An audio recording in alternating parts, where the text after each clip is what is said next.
Les saluda Leticia Candelaria. Nos encontramos en Ciudad Juárez, código 6056 en 52. Y esta tarde les voy a hacer una entrevista especial para Radio Frecuencia Origen con el director general de Escuela de Leyes Biológicas, Andrés Pérez. Él es un buen amigo y además me da muchísimo gusto que visite esta ciudad, ya que trae la Escuela de Leyes Biológicas en su formación, que ha llegado a término el día de hoy. Andy, ¿cómo estás? Bien. Bien, muy bien. Tú eres de origen cubano, Cuba, frecuencia 53. Llevas algunos años haciendo grandes aportes aquí en 52, en México, para todo el mundo a nivel internacional. ¿Cómo ha sido tu experiencia de haber creado lo que es la Escuela de Leyes Biológicas? Pues muy padre, como dicen aquí, y muy constructivo y una buena experiencia. ¿Cuántos años hace que radicas en México? Desde el 2001, hace 17 años. 17 años. ¿Y cómo fue que tú llegaste a México? ¿Cuál fue tu idea de mudarte o cómo fue el proceso de salir de 53 hacia 52, hacia México? Pues me casé con mi esposa y me vine a vivir acá. Ok. ¿Y la escuela en qué año se funda? Empezamos en el 2015, en noviembre de 2015. Entonces realmente lleva un proceso de que son 3 años. Vamos para 3 años, sí. 3 años. Bien, ¿y de dónde surge que tú te involucres en lo que es la información del doctor Hammer? Surge en el 2009 cuando me llega un correo de esos que reenvían con aquella famosa conferencia de Moreano transcrita a digital, ¿no? Y pues me hizo clic, como dicen. Y de ahí para acá estaba pues primero investigando, explorando y ahora pues ya estudiando más en serio. Definitivamente tú has hecho investigaciones y has hecho grandes aportes y has ampliado muchísimo lo que ha sido la información de Hammer. Desde tu lugar, desde tu punto de vista, ahora que has estado tan vinculado en esto de leyes biológicas, ¿cómo ves los aportes del doctor Hammer en su momento hace 30 y tantos años? ¿Cómo ves tú el panorama de ahora a aquel tiempo, en general? ¿Como la diferencia? Ajá. ¿En qué sentido? Los aportes de Hammer, ¿cómo los ves tú desde ti? Ahora que tú estás tan involucrado, tan inmerso, que has hecho ampliaciones, aportes, que has encontrado. Es algo trascendental, o sea, un cambio de paradigma brutal.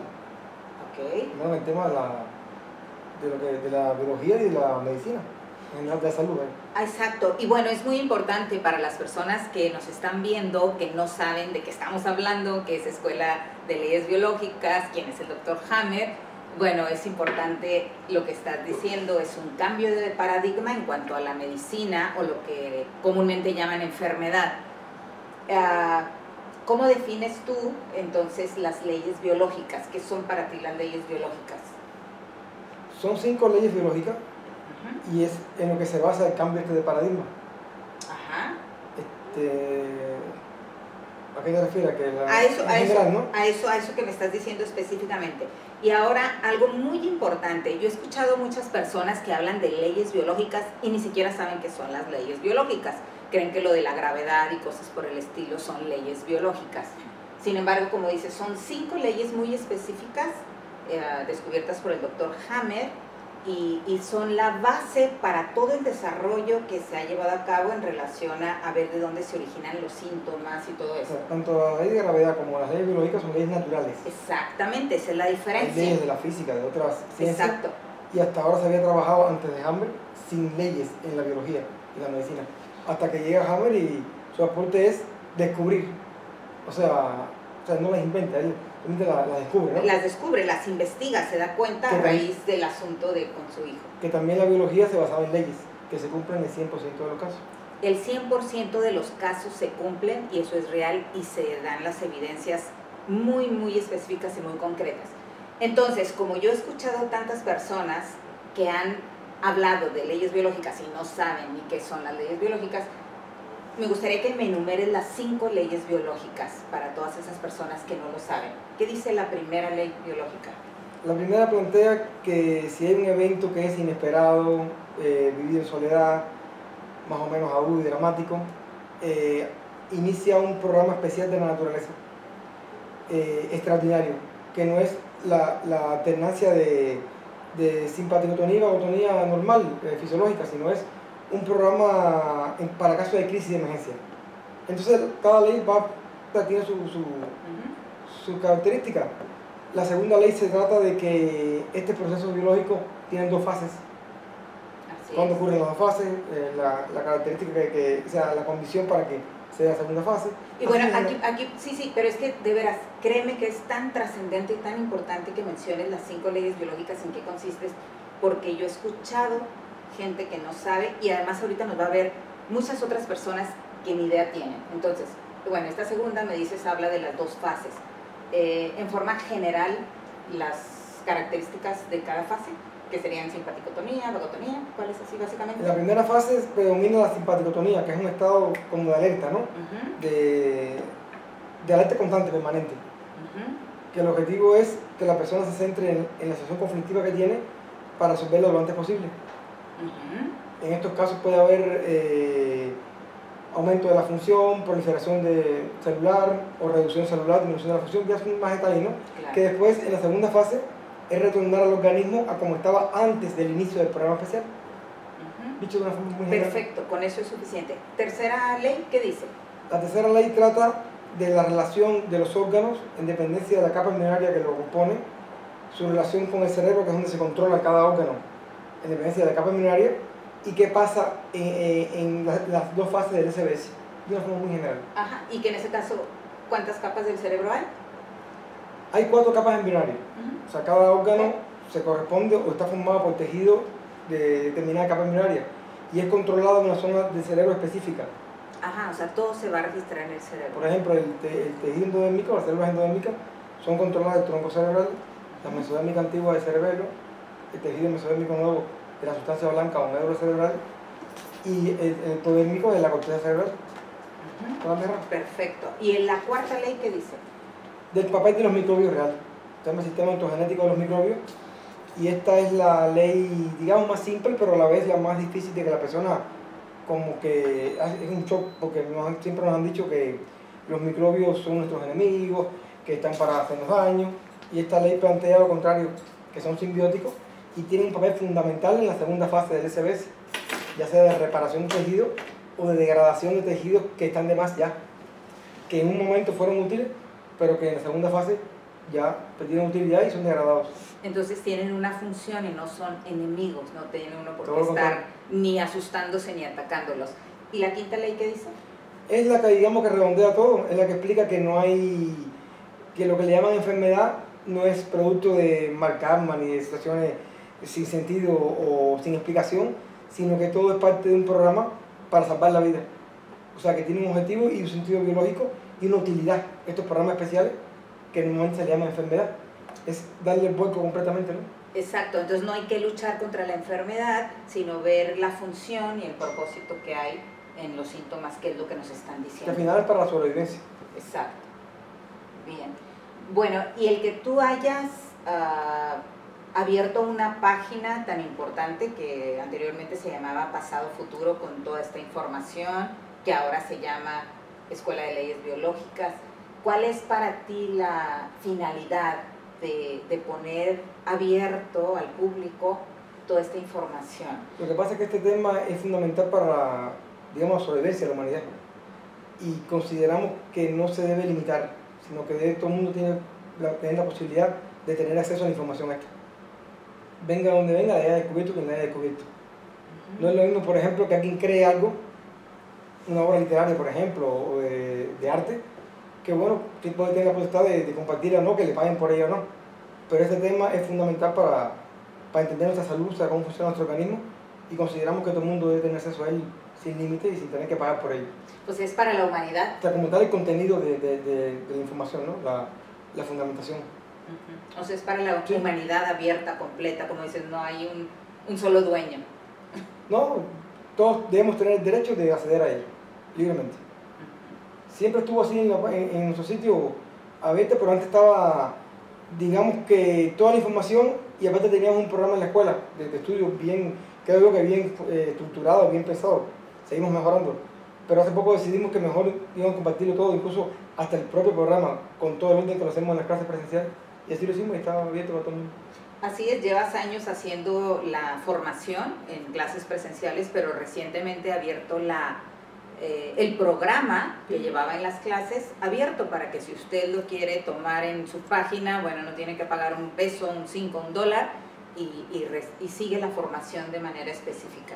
Y vaya que si cambia la percepción de, no nada más de la enfermedad, sino del mismo propósito que tiene la vida misma, porque todos estamos manifestando de alguna manera síntomas y esa percepción biológica de lo que sucede. Lo principal es cuando entiendes esto, lo más importante que tiene, lo más bonito es que pierdes el miedo, porque te das cuenta que estás en un proceso natural, con utilidad, con un objetivo claro, o sea, y pues te da seguridad y tranquilidad. El miedo se reduce o desaparece. Exacto, o sea, ya tiene uno un síntoma y ya no se va corriendo al doctor, al médico a ver qué pasa y asustado, sino al contrario, encuentras esa percepción biológica de por qué sucede esto. En la medida que mejor comprendas esto, menos tienes que recurrir a un tercero para que te ayude. Totalmente. Por eso en esta escuela, yo acá rato lo digo, no le gusta, pero no vamos por el objetivo de la terapia, de terapiar a nadie. La idea de la escuela es que cada cual tenga el acceso al conocimiento, si se dedica un tiempo y lo estudia y lo entiende, ya no depende de un tercero. Y que en algún momento desaparezcan los terapeutas, los médicos, y que cada cual se empodere con este conocimiento y no dependa de nadie. Por eso es que vamos por la liberación de la información. Entonces esa sería la finalidad de la escuela y a final de cuentas así funciona, porque uno se hace cargo una vez que identifica cuál es esa percepción biológica que está informando el cuerpo de lo que sucedió y bueno, es dejar que pasen esas fases naturales del proceso, vaya, y ya no hay ese pánico. Depende del punto que estés. Si estás en la primera fase, sí, por supuesto, es tratar de encontrar lo antes posible una solución y pasar, digamos, a la segunda fase, a retornar otra vez el organismo a como estaba antes de la situación conflictiva. Y si estás en la segunda fase de reparación o degradación de células, es pues pasarlo lo mejor posible y entender que no pasa nada, que estás, en pocos casos es peligroso. Definitivamente, porque los mayores síntomas la mayoría de las veces son en fase ya de reparación. Generalmente sí, la mayoría. Ajá, y es cuando la gente se asusta más, es cuando toma muchos tratamientos y lejos de acercarse a que finalice la etapa natural de la biología, se pueden meter en tratamientos que los retrasan en ese proceso y bueno. Sí, el mismo miedo genera otros nuevos procesos. Nuevos conflictos. Como recaídas, sí. O sea, el conocimiento de esto es la diferencia, puede ser la diferencia incluso entre la vida y la muerte. Exacto. En muchos casos así. La mayoría de las personas se muere por miedo a morirse. También hay mucho ese efecto que después de esa enfermedad que esté o esos síntomas que tengan, bueno, tienen miedo y se incrementan. Se van complicando las cosas con claro. nuevos programas, con más sentimiento de que no tengo salida de mi enfermedad, entre comillas. Exacto. Bien, bueno, ahorita que hablamos de esto, el cáncer ha creado pánico como tal, como palabra, como expresión. ¿Qué nos puedes decir tú en relación para romper con ese paradigma, con ese viejo paradigma de que quien tiene cáncer muere y tiene que recibir? Pues es un proceso normal y natural. Ajá. A lo que le llaman cáncer es una proliferación celular que ocurre en algunos casos en la primera fase activa y en otros en la segunda fase de reparación, y es un proceso natural que cuando lo entiendes pierdes el miedo. Entonces cambia totalmente la perspectiva o el concepto de la malignidad del cáncer. Totalmente. Exacto, o sea, no hay tal cáncer maligno, sino depende de la fase en que esté esa proliferación celular, que si es ahí donde detectan los médicos o hacen un estudio, te dicen, es cáncer. O sea, son proliferaciones para buscar más funcionalidad y un órgano más efectivo, sin ninguna malignidad, o son reparaciones de previas pérdidas celulares que tuvieron un objetivo claro en la primera fase. Exacto, pero para la segunda, una reconstrucción. Claro, y para los médicos tradicionales cualquier proliferación va a ser cáncer, sin embargo está en una fase, en una etapa Porque en primero no saben el por qué hay una proliferación celular. Exacto. Y con un objetivo de buscar más funcionalidad y más órganos, o simplemente de reconstruir lo que antes se perdió porque también era útil perderlo en la primera etapa. Y eso es muy importante. Todo ese concepto, toda esa base o causa de todo esto es lo que no se conoce Y es nada más ir por ahí metiendo miedo y haciendo procedimientos invasivos y peligrosos. Exacto, y es ahí cuando los médicos, que como dice Andy, no te dicen por qué, porque no saben por qué, nada más te dan diagnósticos y bueno, si tienen la información desde las leyes biológicas, ves ahí cuál pudo haber sido esa percepción biológica a la que está respondiendo el cuerpo y tú confirmas, o la persona confirma, evidencia qué situación vivió y lo que está pasando. Por eso a veces dicen que cuando uno ve el síntoma desde el punto de las leyes biológicas parece que es adivino, porque estás dando en el punto exacto de lo que le está pasando a la persona. Si conoces la relación entre psique, cerebro y órgano, con uno de los tres elementos saca los otros dos. O sea, si has estudiado esto y conoces la relación que hay, o sea, la secuencia que hay. Y es muy simple realmente. Bien, ¿y de dónde surgió o cómo fue el inicio para que tú empezaras con la escuela en sí? Como te decía, empecé esto en el 2009. Ajá, pero ¿qué te motivó, qué te movió para empezar una escuela años, formalmente? Estuve observando el sistema de enseñanza que es el que ha prevalecido desde que Hammer empezó con esto y empezó a educarlo en cursos así de fines de semana o de semana. Y ese mecanismo, como que por las características que tiene de tiempo o de estructura, como que no se comprendía bien, o sea, las personas no avanzan en este sistema. Entonces, lo que hicimos fue no inventar nada, sencillamente hacer una escuela, como son todas las escuelas, que dan clases y que tienen un programa y que tienen una secuencia de clases periódicas, con repaso, con test, con examen. Hacer una escuela, es muy simple. Okay. Y está funcionando. Entonces, hacerlo distinto a que fuesen cursos esporádicos donde se podía brindar información relacionada a esto, entonces ya haciendo una estructura, o sea, tú lo haces de una manera sistémica o sistemática, donde se puede comprender mejor la información. En vez del sistema que había anteriormente, o que todavía hay, no tiene, de informativo general, poco tiempo, información no profunda, sino superficial, o más o menos profunda, depende del caso, pero con un corto tiempo. Y mucha gente lo que iba buscando un papel, o sea, para colgar en la pared, como tienen muchos papeles, muchas terapias, muchas cosas, de hecho como si fuera una terapia más, y esto no es una terapia. Esto lleva un año de estudio serio para dominarlo bien. Y bueno, ya has ampliado lo de tu escuela. De hecho, la escuela de Andy inicia en Guadalajara, que es código 33 en México, y ya has ido a otras ciudades a brindar esto en forma presencial. Es la escuela de Andy, es la escuela de todo. Bueno, ya hace rato que escuela de leyes biológicas. Una gran cantidad de personas ya pues que se han sumado a esto, ¿no? A la actividad. Incluso estamos preparando también personas para enseñarlo. Ese es el objetivo principal ahora de la escuela. Preparar instructores para seguir este proceso de educación con un nivel determinado, ¿no? de profundidad. Y expandirlo. Sí, poco a poco vamos a ir con eso. Estamos trabajando en Ciudad de México, en Monterrey, pues en Guadalajara desde hace 3 años, en Ciudad Juárez, que es un punto muy importante. ¿En la Ciudad de México mencionaste ya también? Sí, Ciudad de México, primero trabajamos en el norte, ahora en el sur.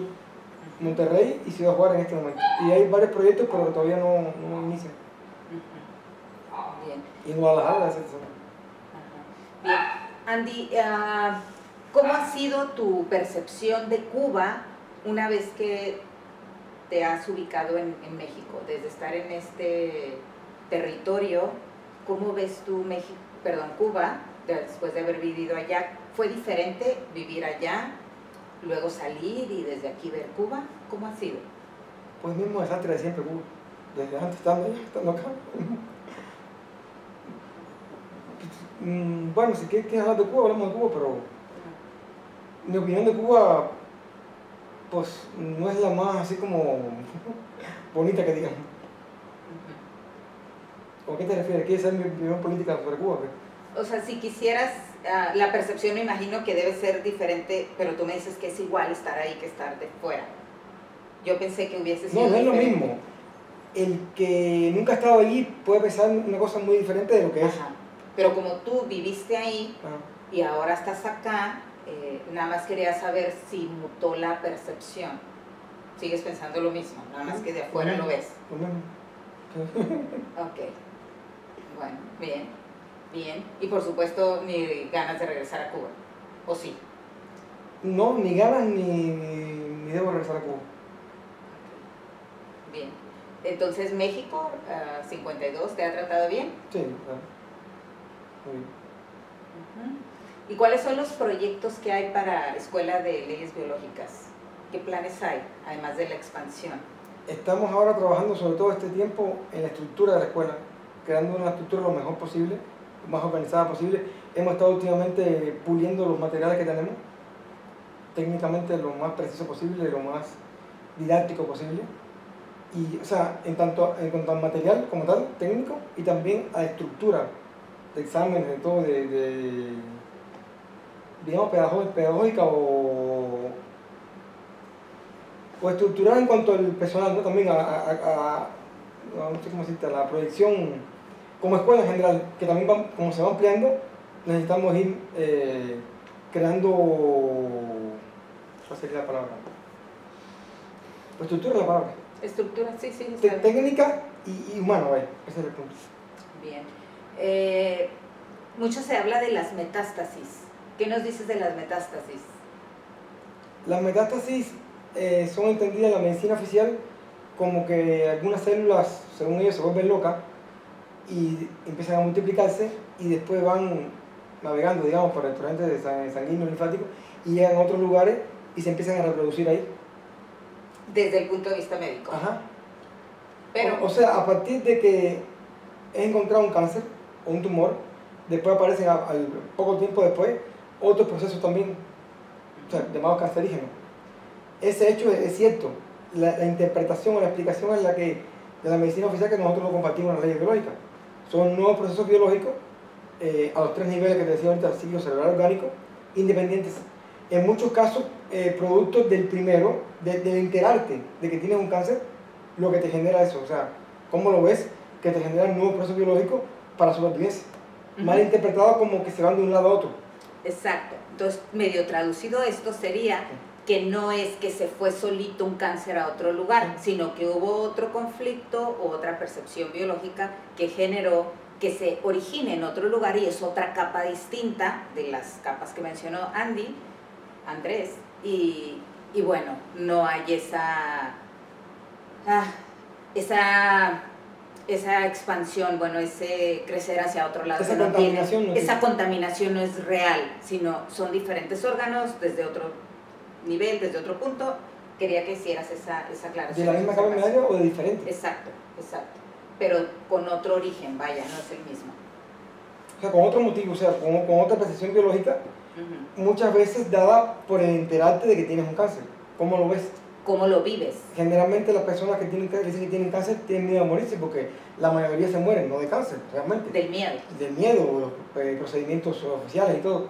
Entonces es muy normal que una persona que diga tiene cáncer piense que se va a morir, entonces empieza a proliferar células en el pulmón, o piense que por qué me tocó a mí, entonces haga una osteolisis en el hueso, que después si se siente mejor hay una proliferación celular, y así se va, digamos, complicando las cosas, o apareciendo otros procesos nuevos en otros órganos, que no tienen vinculación, digamos, celular con el original, pero sí que uno lleva al otro por cómo lo vivas, cómo te lo digan, o cómo tú lo veas. Exacto, no por sí mismo, sino por el proceso que está teniendo de percepción la persona en relación a los diagnósticos o lo que está viviendo de síntomas. Andy, ¿qué son las constelaciones cerebrales? Son combinaciones de programas que se dan en el mismo tiempo y que tienen su centro de control. Ahorita te decía que en diferentes partes del cerebro se controlan los órganos. En vez de la capa embrionaria. Por ejemplo, el endodermo controla el tronco cerebral, el mesodermo antiguo del cerebelo, que decía el mesodermo no, la sustancia blanca. Entonces, si tú tienes, digamos, a la vez en fase activa varios programas que implican órganos con tejido endodérmico, también vas a tener lo que le llaman foco de Hammer en el tronco cerebral. Y si estos focos de Hammer implican ambos hemipartes del tronco, ocurre lo que le llamamos constelación cerebral. O sea, es parecido a las constelaciones de las estrellas, ¿no? Que son como que agrupaciones de estrellas, digamos, que emiten luz. También cuando se ven en la TAC se ve como si emitieran, se ven así como si fueran ondas. Entonces, si están implicados ambos lados cerebrales, es lo que llamamos constelación cerebral, y lo que produce es un cambio de comportamiento y la conducta en el individuo. O sea, más allá de la parte orgánica y el pensamiento obsesivo, también hay un cambio de comportamiento para buscar la supervivencia. Cambios de comportamiento Y conducta. y conducta en el ser humano. Eso sería una constelación cerebral. Y obviamente va a depender de el área del cerebro donde estén esos... Sí, hay constelaciones del tronco cerebral, del cerebelo, Ajá. de la sustancia blanca, de la corteza cerebral. Ajá, y bueno, me gustaría que nos menciones 2, 3 de las constelaciones más comunes en la sociedad, en la humanidad, y que nos digas así los síntomas predominantes para que abra un poquito la percepción de las personas que nos puedan estar viendo y que digan, ah, caray. Una muy común es la que le llamamos megalomanía, que es la persona que se crece, que se origina por 2 procesos de lo que llamamos desvalorización. O sea, sentirse la persona doblemente no apta para algo cuando se compara con otros miembros de la manada o del grupo, ¿no? De la sociedad, familia. Doblemente desvalorizado, entonces hay un cambio de comportamiento y la persona se crece y trata de buscar un lugar en el grupo. Entonces es esa necesidad o deseo de encontrar un lugar, o sea, destacándose, ¿no? O sea, de ser el mejor. De ser no apto, ahora busca la forma de ser apto. Exacto, de ser el mejor, de ser tan competitivo. Entonces realmente es que está doblemente desvalorizado, nada más que en la conducta se siente crecido y trata de mostrar que es el mejor y la gente arrogante de alguna manera. También otra común es la del cerebelo. El tejido mesodérmico antiguo tiene que ver con la protección de la integridad. Cuando hay shock biológico de este tipo, la persona tiene una preocupación por la integridad y doblemente atacado, preocupado por la integridad, entra en un estado de pareciera que no le importa nada. De hecho no le importa nada. Lo que llamamos muro de goma es que la persona es como si fuese muerto, ¿no? Es como aplanado. Esto también es muy común. Muy común, muro de goma. Entonces, cuando la persona tiene ese doble ataque a la integridad y parece que no siente nada, no quiere... Muy insensible. Insensible, ajá. Entonces, no es que a veces la persona que usted pueda percibir es que se haga el que no siente o que parezca que se quiere bloquear, sino es que está en ese tipo de constelación. O combinaciones ya más modernas de la corteza territorial, cerebral, territorial en este caso, como la agresividad, que es la combinación de pérdida de identidad con injusticias, rencores en el territorio, ocultado injustamente, cuestiones injustas. Pérdida de la identidad, no saber qué rol tiene la persona. ¿Cuál es mi lugar? ¿Cuál es su lugar en el trabajo, en la casa, en la familia, en la pareja, por ejemplo? ¿Y luego? En esta combinación, con injusticia, da lo que es la agresividad, que puede ser hacia otros o hacia sí mismo, o sea, culparse o hasta herirse. Ajá, entonces son las personas que en un momento explotan, pueden golpear, pueden matar, o sea, hiriendo al otro, o bien hacia sí mismo. Okay. Bueno, me encanta la idea porque esto creo que les puede dar una idea de cómo pueda variar el comportamiento de la persona, y esta es solo una muestra porque pues, cuántas constelaciones hay, cuántas combinaciones hay.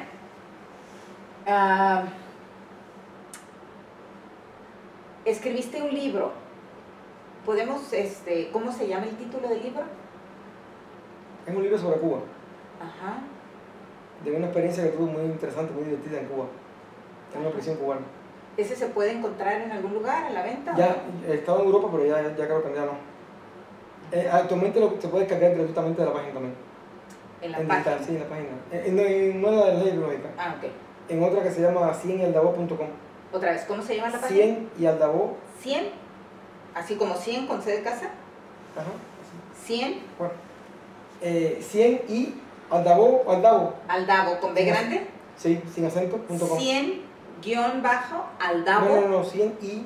100 y latina, y Y. Ajá. Aldabo.com. Con B grande.com. Y ahí pueden descargar tu libro. Sí, que fue mi experiencia en una prisión de investigación cubana. Muy divertida mi experiencia. Divertida. Sí. Y con mucha finalidad, supongo. O sea, que fue mucho el aprendizaje. Ah, sí.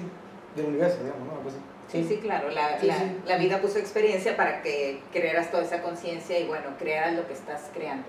Porque realmente son aportes que estás dando. Sí. Yo creo que sí. Una cosa va llegando a la otra, ¿no? Bien. ¿Qué te parece, desde tu punto de vista, desde tu percepción, la experiencia del doctor Hammer, desde cómo descubrió o confirmó estas leyes y todo esto que él abrió, hasta cómo lo vivió, hasta que llega su fin en su vida, en esta linealidad. Pues fue una lucha titánica porque cuando empieza a darlo a conocer, enseguida empiezan el sistema, ¿no? a bloquearlo, a tratar de pararlo. Esto se da a conocer porque hubo una entrevista que le hicieron, así como esta, en un canal de España, que sorprendió. Nadie se esperaba que se fuera, digamos, a revelar este tema de las leyes biológicas, y a partir de ahí pienso que también se fue muy de frente contra el sistema, y lo cual pues trajo una situación pues difícil para él, ¿no? Estuvo preso, e intentaron matarlo y todo, y así todo, contra todas las banderas, digamos, contra el mundo. Trabajó 30, 40 años, hasta que murió hace poco, el 2 de julio del año pasado, y creo que fue una labor extraordinaria. Fue un hombre extraordinario, porque solo, digamos que reinventó o redescubrió la medicina, la biología. Es mi respeto. Bien, tú de una manera de honrarlo creaste lo que fue la convención el año pasado, la convención de la escuela. ¿Nos cuentas un poquito de esto? Hicimos la primera convención de la Escuela de Leyes Biológicas en Guadalajara en diciembre del año pasado, y como acababa de morir Jaime también aprovechamos, y el motivo fue pues como un homenaje, ¿no? Ahí están los videos en la página, se pueden ver de todas las actividades que hicimos para homenajear, y también técnicas, ¿no? de las leyes biológicas. Creo que fue el mejor homenaje que hicimos. Cada 2 años vamos a estar haciendo convenciones donde nos reuniremos todos los que estamos en la escuela y nos interesa el tema este. Bien.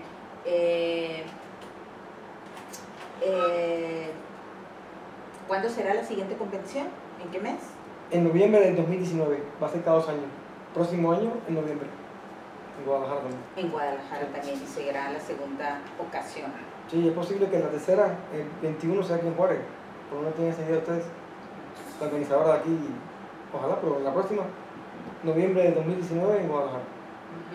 ¿Y la Escuela de Leyes Biológicas podría abrirse o ir a dar formación a otros países? O sea, si se abriera la petición, la posibilidad. Pudiera ser. Y como tengamos personas suficientemente preparadas para eso.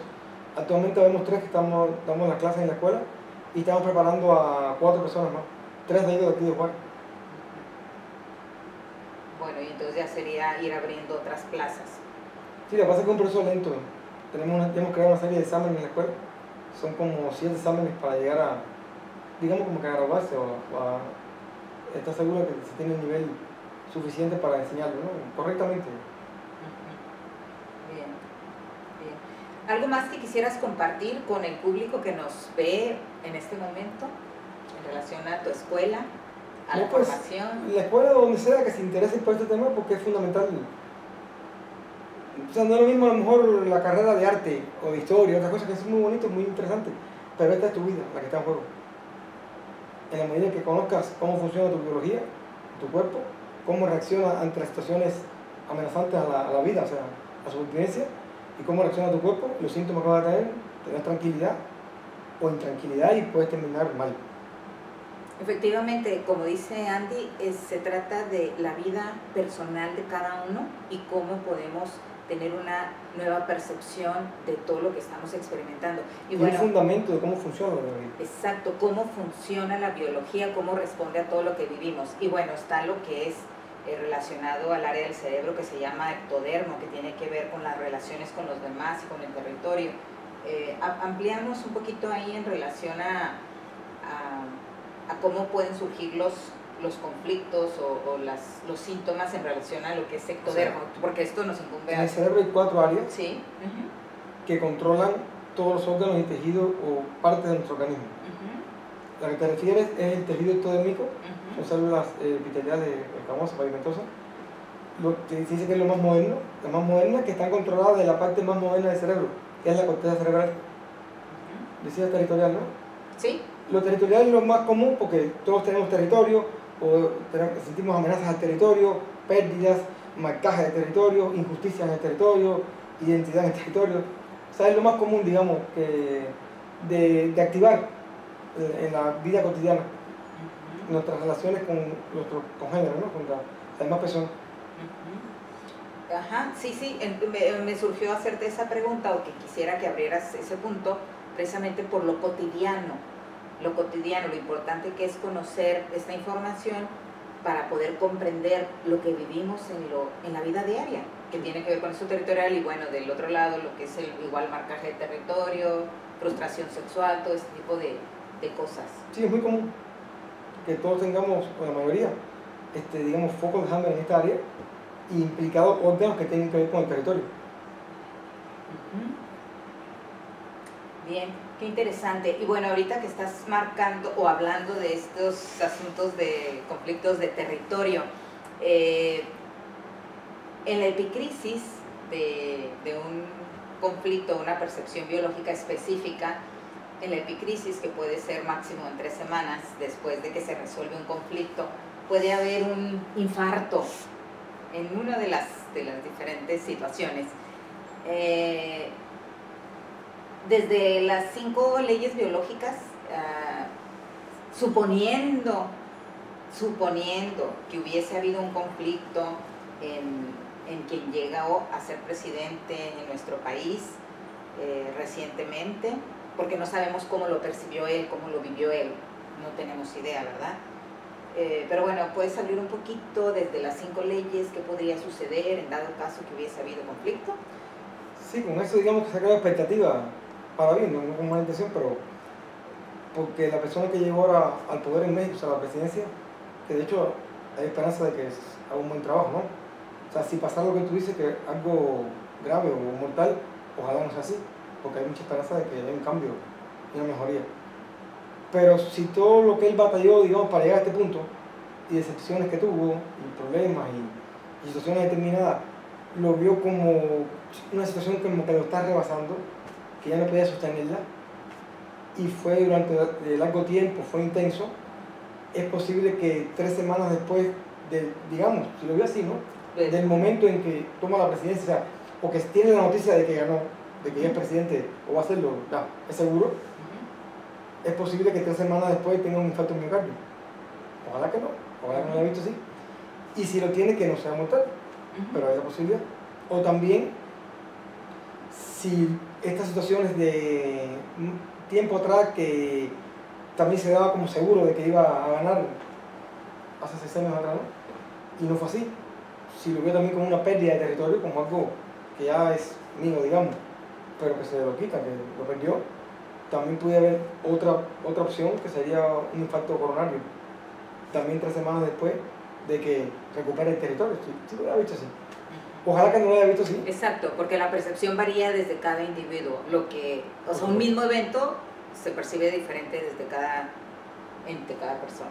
No tenemos idea de cómo No tenemos idea, claro. Ojalá que no haya sido así, pero pudiera ser que fue primero el 1 de julio que tuvo, o sea, que se hizo en las elecciones, ¿no? Que se dio resultado. Que entre 21 días y 22 después, o sea, sería... Y bueno, casualmente hoy estamos 22 de mayo. Perdón, 22 de julio.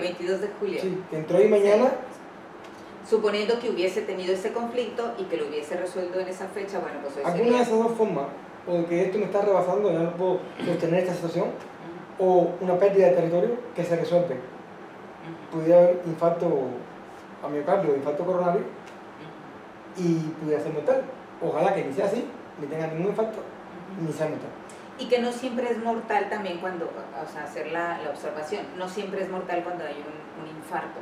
O sea, muchos de nosotros podemos haber tenido un pequeño infarto, esa epicrisis, y bueno, ya después nada más los médicos pueden observar como que hubo ahí... Te aseguro que casi todos hemos tenido varios infartos. Sí, porque todos hemos tenido pérdidas de territorio, ese tipo de problemas, sentirnos rebasados en algún momento. Pero bueno, ahí están, pero son pequeñas todo depende lesiones. De lo que aquí llamamos masa conflictual, o sea, de la intensidad y la duración de la primera fase que te decía, la fase activa, de lo de conflicto. Sí, por eso ahí podría haber habido el riesgo por lo largo de los años, de las etapas en que se ha... si lo vio de esa manera. Si lo hubiese vivido. De alguna de esas dos maneras. Claro. Y si el 1 de julio hubo una solución ya... contundente. Sí. Claro. Pudiera ser. Sí, pero nada más. Ojalá bueno, que no. esperemos que no, que no haya habido tal carga conflictual y que no llegue a mayores. Bien, bueno, pues gracias Andy por haber permitido esta charla. No, gracias. Ojalá que las personas que nos ven en este momento, independientemente del país donde se encuentren, entren a la página de leyesbiológicas.com, así la encuentran, y ahí pueden encontrar desde cómo llevar la formación en línea, o bien toda la información que es amplísima y que ha sido una recopilación de todos estos años, y que da una nueva perspectiva de cómo podemos percibir nuestra vida, de veras entender nuestra biología, o sea, lo que estamos viviendo en lo cotidiano, y cualquier síntoma que haya, una vez que ustedes sepan cómo moverse en la página, la verdad te felicito por el trabajo tan importante que estás haciendo, que es a nivel global y que abre una nueva perspectiva, que rompe con el paradigma, abre un nuevo paradigma de lo que es la medicina, de lo que es la salud en el ser humano. Gracias. Bien amigos, pues esto ha sido en vivo en Ciudad Juárez 656 de 52, hoy 22 de julio, en exclusiva para Radio Frecuencia Origen. Gracias.